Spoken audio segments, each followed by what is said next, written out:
Olá, eu sou Marcelo Jabbour, professor, advogado tributarista, um apaixonado pelo mundo da fiscalidade, razão pela qual gostaria de agradecer um honroso convite formulado pelo professor Plauto Cardoso para participar desse grandioso projeto da Escola Judiciária do Piauí.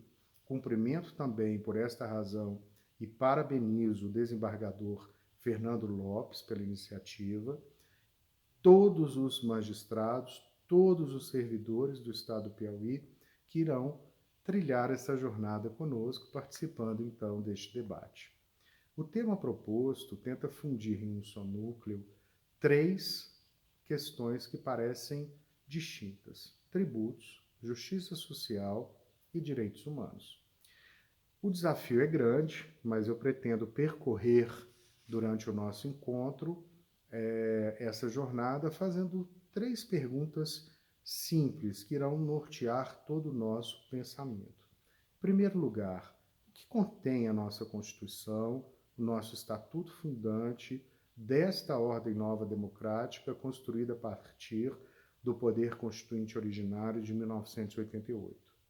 Todos os sonhos, desígnios ali esculpidos foram ou estão a caminho de sua realização?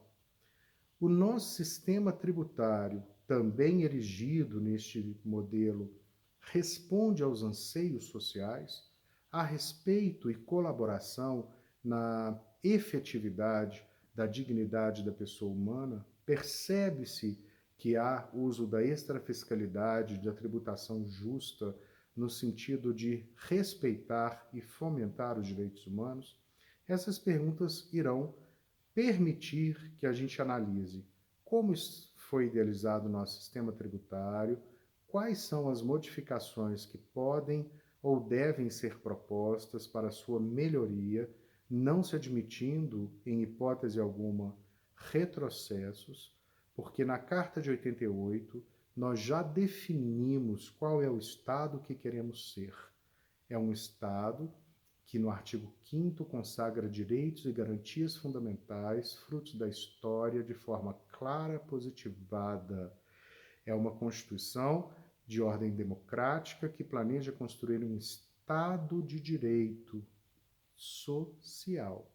Nós temos diversos direitos sociais assegurados aos cidadãos brasileiros que devem ser implementados, protegidos, ampliados, nunca esmaecidos. Então, essas questões são relevantes para que a gente possa trilhar este caminho. O federalismo é também um ponto que deve ser, como prevê a própria Constituição, norteador de toda a discussão a respeito de qualquer projeto de reforma tributária. Isso porque fizemos a opção pelo federalismo. Eu, particularmente, acredito que é a melhor forma de se dividir o poder no seio de um país com dimensões continentais, e a forma de fazer o poder local próximo ao cidadão muito mais eficiente, dotado de capacidades financeiras, econômicas, com claras definições constitucionais de como devolver ao cidadão aquilo que foi prometido no texto constitucional. Esse panorama, portanto, do que a nossa Constituição contém, ele é extremamente necessário para que a gente possa avançar nas perguntas seguintes. Pois muito bem, o nosso sistema tributário nacional, previsto na Constituição, ele é fundado em três pilares. O primeiro pilar, uma ampla repartição de competências. Segundo pilar, uma ampla repartição de receitas. Terceiro, princípios e imunidades constitucionais ligadas à ideia de limitações ao poder de tributar. Belamente me faz lembrar Leomar Balieiro, em seu livro Limitações Constitucionais ao Poder de Tributar, que eu recomendo a releitura para todos que nos ouvem e nos assistem, atualizado pela brilhante minha professora, Isabel Derres, da Universidade Federal de Minas Gerais. Em relação ao primeiro item, a repartição de competências, há algo que devemos refletir.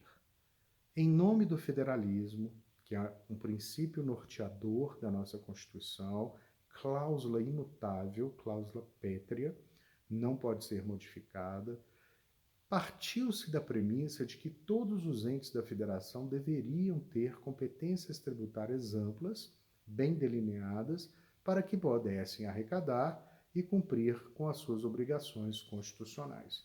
Pois muito bem, aqui na repartição de competências, algo salta aos olhos e que difere do resto do mundo e que tem comprovado empiricamente não ter sido talvez uma boa opção dividir a tributação do consumo, se considerarmos que temos a tributação da renda, do consumo, de bens e serviços e do patrimônio como uma ideia basilar do que os tributos alcançam, quando eu falo sobre a tributação do consumo, eu tenho que lembrar que foi atribuído aos três entes da federação, à União, aos estados, Distrito Federal e municípios, a possibilidade de cobrança de tributos desta natureza.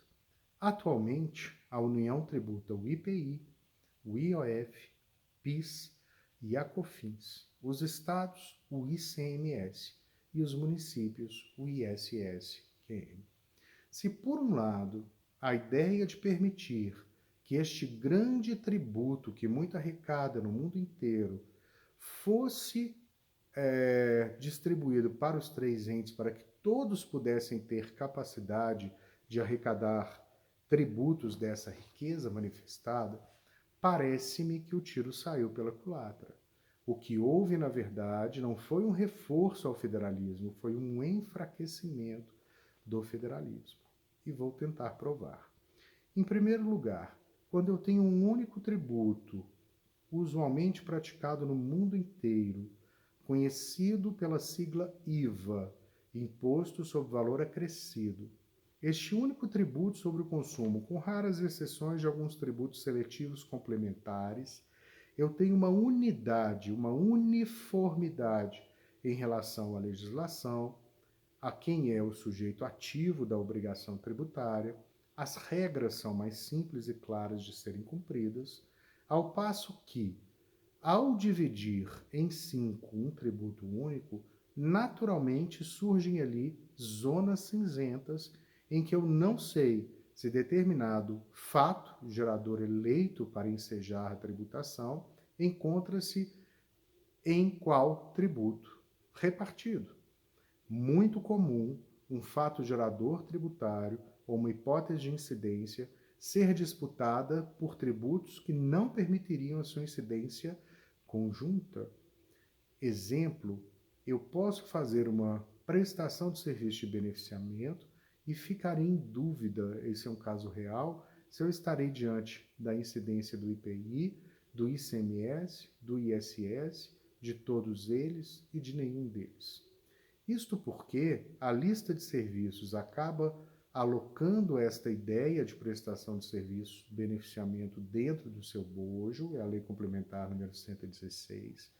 A Lei Complementar 87/96 do ICMS faz o mesmo, repete a mesma lógica e inclui na hipótese de incidência do ICMS toda devolução de serviços prestados de beneficiamento quando a mercadoria ainda se encontra no ciclo econômico. E o IPI também vai a reboque, dizendo que havendo uma industrialização, um beneficiamento, que é uma das modalidades da industrialização, deve-se aplicar também o IPI. A isso damos o nome de conflito de competências. Este conflito de competências é algo que não pode existir no mais singelo sistema tributário de nenhum país. Tributos devem ser claros, devem ser fáceis de serem arrecadados, devem afastar a dúvida, devem ser, portanto, inimigos desta zona cinzenta, inimigos dessa hipótese de conflito. Não há nada mais injusto, não há nada mais imoral para um contribuinte que está diariamente honrando com as suas obrigações ou acreditando que estaria honrando com as suas obrigações, serem surpreendidos, os contribuintes, com exigência do mesmo tributo por outro poder tributante. Há, portanto, um grande conflito em inúmeras hipóteses no nosso sistema tributário que sangram a federação. O contribuinte, ele acaba sendo surpreendido por interpretações distintas e não pode, portanto, receber a pecha jamais de sonegador. Ele não sonega um tributo quando acredita estar pagando aquele que é o correto e exigido no ordenamento jurídico nacional. Os conflitos de competência existem de toda a ordem, não só os conflitos de competência em relação a tributos distintos, estou me referindo aos tributos sobre o consumo, portanto, o IPI, o ICMS, o ISS, PIS e a COFINS, e até mesmo entre eles. Há conflitos de competência em relação ao ISS, QN, conhecidos em todo o Brasil, no tocante ao local da ocorrência do fato gerador para a exigência do tributo. Todos nós sabemos, se um prestador de serviço está localizado no município A, presta um serviço no município B, há uma grande briga em relação a qual é o município competente para exigir o tributo, o ISS-QN.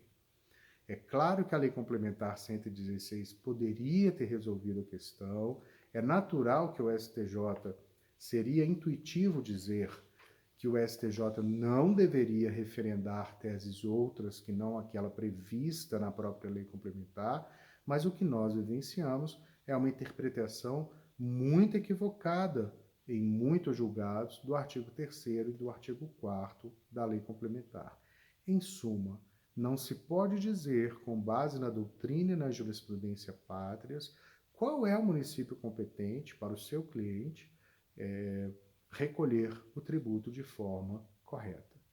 Em todos os casos, por exemplo, que nós analisamos no nosso escritório, nós recomendamos, diante da dúvida, que o valor seja consignado em juízo, portanto, e não recolhido a nenhum dos dois cofres das prefeituras que iriam litigar, que iriam brigar para exigir o mesmo tributo. Algo inadmissível, incompreensível e que não deveria existir.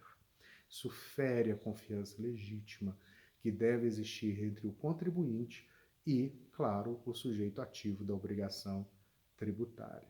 Não podemos prosperar desta forma. Esses depósitos, valores vultosos que se encontram judicializados, já deveriam estar nos cofres das municipalidades para serem utilizadas nos hospitais, nas escolas, nos postos de saúde, e não em valores, e não em situação de litígio, em que não podem ser utilizados para esses fins. Então, percebe-se com muita clareza que o conflito de competências é algo ruim.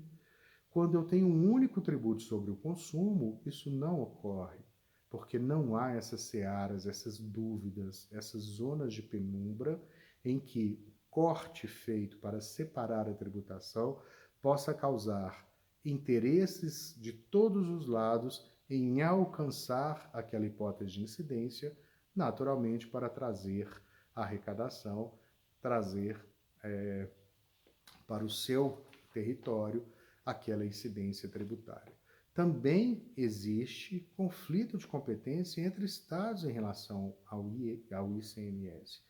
Muito conhecida a briga da importação indireta, em que um contribuinte estabelecido no estado A importa a mercadoria e já destina lá do porto, aeroporto, zona de fronteira, a mercadoria importada para uma filial estabelecida em outra unidade da federação. A briga de quem é o importador jurídico, real, quem é de fato o importador, para onde irá gerar o tributo, uma vez que o ICMS incide no desembaraço aduaneiro da mercadoria, deve ser recolhido para o estabelecimento onde a mercadoria ingressar. Há muita insegurança em relação a essa interpretação de quem é o real importador, gerando, portanto, conflitos, autuações fiscais, insegurança jurídica. Não bastasse o conflito de competências, que já é algo que prejudica as fazendas públicas, porque torna sonegador aquele contribuinte que quer honrar as suas obrigações e assim o faz, só não consegue agradar a todos os deuses ao mesmo tempo. Temos ainda algo muito peculiar no Brasil, que se conhece em relação a países, mas dificilmente dentro de um mesmo território, que é a chamada guerra fiscal. A guerra fiscal também é fruto da divisão da tributação do consumo, que deveria ser única e que, digamos, né, em tese, em nome do federalismo, ela foi permitida ser partilhada no seio da federação. A guerra fiscal, em síntese, conceituando, seria a tentativa de determinados sujeitos ativos atraírem para os seus territórios contribuintes de impostos. Exemplo: um Estado promete reduzir as alíquotas do ICMS para quem ali se instalar e promover importações por aquele Estado, para indústrias que passar a industrializar produtos no seu território, prestadores de serviços que possam ali se estabelecer. A promessa é sempre uma só: redução da carga tributária, quer seja por meio da redução de alíquotas, quer seja pela concessão de créditos presumidos, outros benefícios fiscais, financeiros, para os estabelecimentos ali permanecerem e passarem a contribuir para aquele território. A guerra fiscal, ela lastrou-se no seio da federação, todos os estados passaram a conceder benefícios fiscais, à revelia da previsão constitucional de que estes deveriam ser apenas concedidos com base na lei complementar, que deveria definir de que forma os benefícios fiscais poderiam ser concedidos em matéria de ICMS. Todos nós sabemos que a lei vigente é a Lei Complementar 24/75, que atribui ao CONFAS, que reúne todas as secretarias de Estado de Fazenda de todos os estados e do Distrito Federal do Brasil, e o Ministério da Fazenda, em que ali se debatem as possibilidades ou não de concessão de benefícios e, pela regra vigente, os benefícios fiscais deveriam ser concedidos de forma unânime, com a anuência de todos os estados e assinatura de um convênio autorizativo. Nós sabemos que esta não foi a realidade dos fatos. A história desenhada a partir da Carta de 88 é a da concessão unilateral dos benefícios, razão pela qual é chamada de guerra fiscal. E é natural que, a partir da primeira concessão, os estados prejudicados não iriam sair ilesos. Eles passaram também a conceder o mesmo benefício numa contra-guerra fiscal, reduzindo as alíquotas mais ainda do que havia sido concedido no estado fronteiriço ou no município fronteiriço, se formos observar e analisar a guerra fiscal sob a ótica da incidência do ISS-QN. Notem bem, apesar de proibidos de concederem regimes e reduções tributárias, os estados o fizeram. E lentamente os estados prejudicados, além de reduzirem da mesma forma, fazendo, portanto, o avesso do tributo, passando a não mais recolher e concedendo reduções e benefícios para não perder contribuintes em igual proporção ou ainda melhores, arrasando a tributação em toda a federação. É natural que houvesse essa reação. Ninguém iria permitir que os seus contribuintes abandonassem aqueles estados sem propor nenhum tipo de reação. Mas essa não foi a única medida. Os estados também passaram a glosar os créditos das compras daqueles estados que praticavam a guerra fiscal, algo que o Supremo Tribunal está a dizer que não é constitucional, é uma ofensa ao princípio da não cumulatividade, e também, além disso, passaram a questionar o benefício no Supremo Tribunal Federal, que em todas as vezes que analisou um benefício fiscal concedido fora do âmbito do CONFAS, determinou, decidiu de forma inequívoca estar diante de uma inconstitucionalidade, fulminando a lei, o decreto, ou a lei ou o regime que havia concedido aquele benefício naquele território. Portanto, o Poder Judiciário não falhou no tocante ao reconhecimento da impossibilidade, mas ela existe, ela se alastrou no seio da federação, todos os estados participam da guerra fiscal e o resultado foi o aniquilamento da capacidade de tributar. redução drástica de toda a arrecadação de todos os estados da federação em razão dessa guerra fratricida. Percebam que quanto mais benefícios foram dados, menor foi a arrecadação de todos os entes federativos. Nós não temos dúvida que a ruína dos estados também foi causada por essa decisão equivocada de conceder tantos benefícios fiscais, reduzindo um tributo que nasce para ser reditício, que nasce para arrecadar, que nasce para ir para o caixa comum do governo e sustentar as despesas de qualquer natureza. Esse tributo é muito importante, o tributo sobre o consumo. E aqui os estados dependem, porque ele é o mais importante e o que mais arrecadava em todo o território nacional. Portanto, em conclusão, a opção em permitir que a tributação do consumo no Brasil fosse exercida por todos os entes federativos, a União, os estados, o Distrito Federal e os municípios, talvez não tenha sido, e eu tenho certeza que não, na minha ótica, não tenha sido uma boa decisão. Se a ideia primerva era fortalecer o federalismo, o resultado imediato foi justo o oposto. Não temos dúvida que estamos diante de um enfraquecimento da federação por duas razões.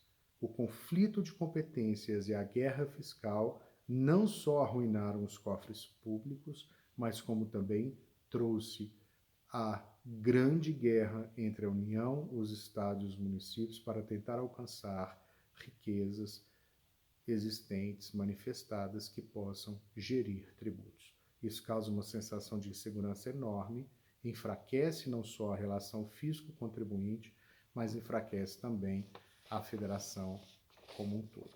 Então, a primeira reflexão do nosso primeiro vídeo leva a crer que uma reforma tributária, se vier, deve se comprometer em implementar um tributo que seja nacional, que seja um tributo que vá alcançar toda a transmissão de bens e prestação de serviços, sem discriminar serviços, transformando uma base ampla de tributação nacional, mas, notem, que seja arrecadada, fiscalizada pelos estados e pelos municípios. É muito importante, em nome do federalismo, que este novo tributo, que venha a substituir todos os citados, que são de competência de todos os entes federativos, não seja arrecadado e distribuído pela União, porque aí sim estaríamos ofendendo o princípio federativo e o pacto federativo.